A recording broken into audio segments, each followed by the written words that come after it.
Halo sobat semua, selamat datang kembali di channel novel kita. Sebelum kita lanjutkan ceritanya ini, ayo jangan lupa subscribe, like, komen, share, dan nyalakan lonceng notifikasinya agar mendapatkan notifikasi video terbaru ketika Mimin upload videonya.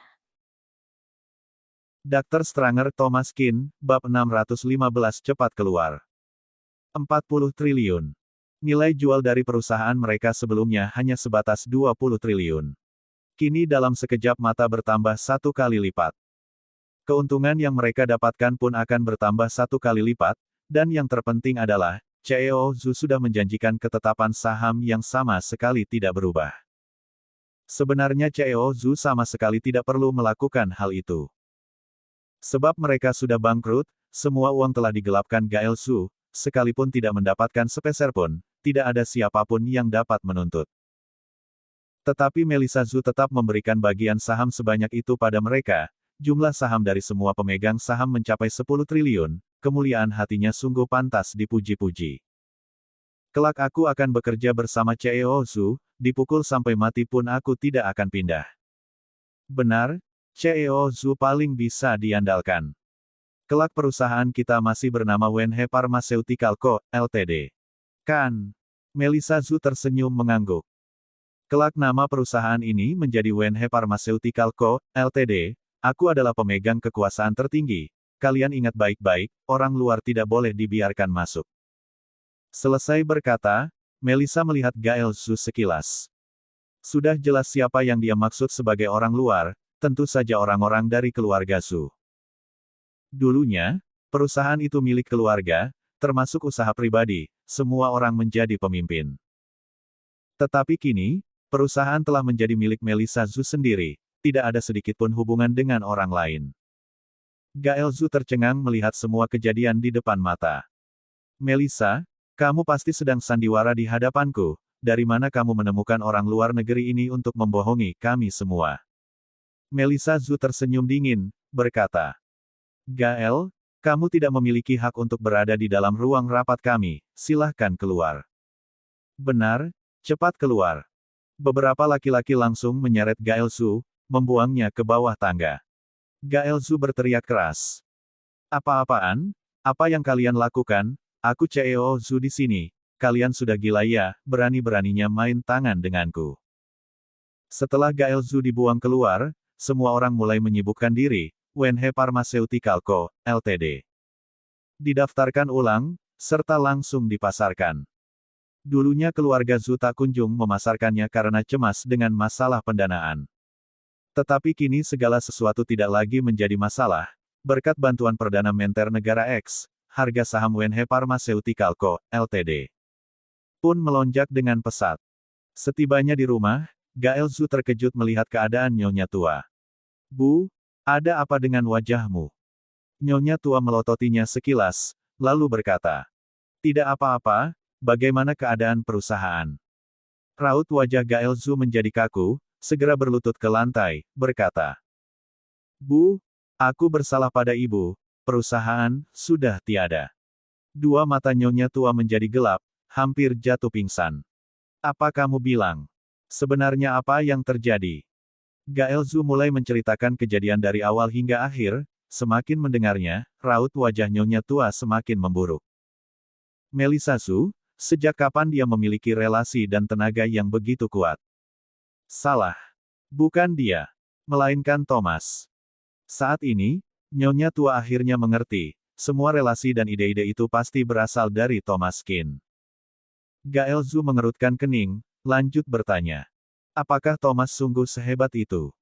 Nyonya tua tertawa dingin, berkata.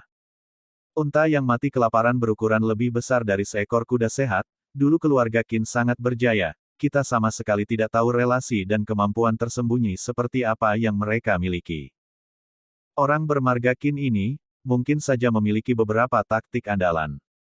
Tidak bisa dibiarkan, perusahaan itu aku bangun dengan dua tangan sendiri. Bagaimana mungkin membiarkan mereka mengambilnya begitu saja? Ikut aku tidak percaya, bahwa orang-orang dalam perusahaan hanya menuruti perkataannya. Dr. Stranger Thomas Keane, bab 616 silahkan pergi. Nyonya tua tidak percaya dengan semua yang didengar. Para karyawan dalam kantor adalah orang-orang yang dia pilih, telah bekerja dengannya selama puluhan tahun, mungkinkah menjadi anak buah Melissa Zhu hanya dalam waktu beberapa hari? Tidak memiliki pilihan lain. Gael terpaksa mengemudi membawa nyonya tua datang ke perusahaan. Dalam hati muncul sedikit harapan, bagaimanapun juga orang yang dia bawa adalah nyonya tua, orang paling berwibawa dalam keluarga mereka, seharusnya akan lebih dihormati. Tiba di depan pintu kantor, dua satpam langsung menghadang jalan mereka.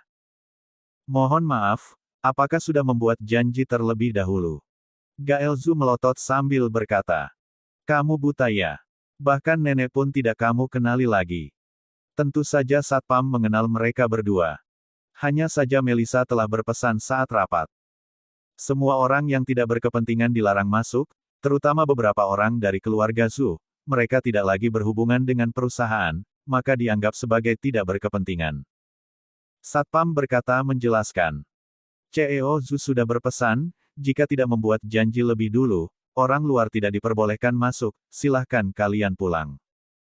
Wajah nyonya tua langsung memerah, emosi meluap-luap, tangan yang menggenggam tongkat pun semakin bertenaga hingga terlihat pucat. Sialan. Bahkan aku pun tidak dibiarkan masuk. Suruh Melissa Zhu keluar menghadapku.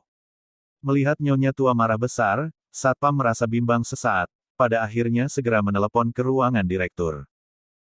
Halo, CEO Zhu, nyonya besar ada di depan pintu, ingin masuk ke dalam gedung. Melissa menjawab dengan nada dingin. Tidak ada janji, tidak berhak bertemu dengan siapapun di dalam kantor ini. Sudah aku katakan, orang yang tidak berkepentingan dilarang masuk. Baiklah, CEO Zhu.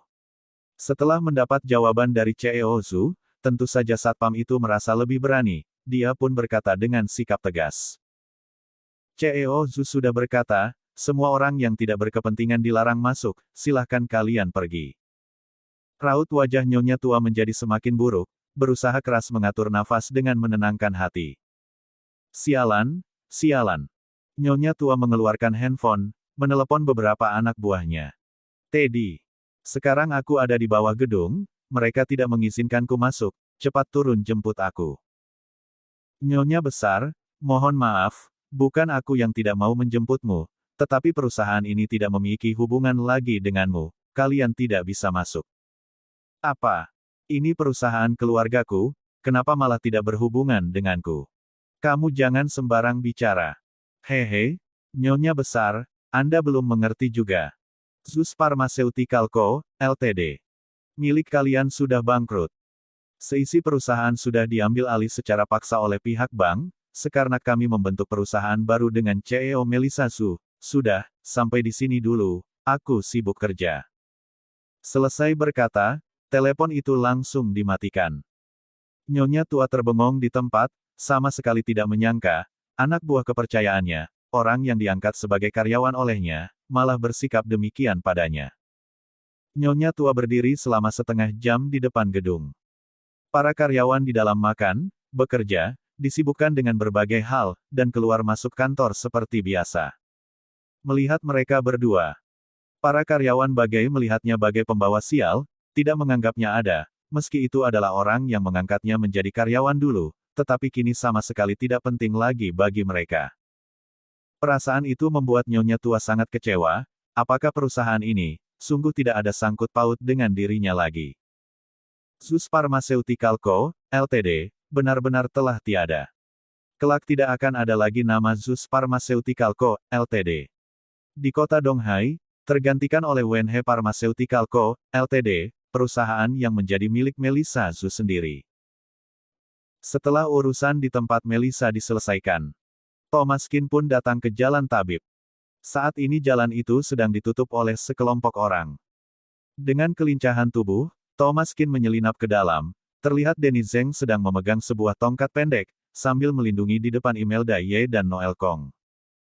Ketiganya berdiri di depan pusat medis Siwan, suasana di dalam telah hancur berantakan. Bersambung. Titik.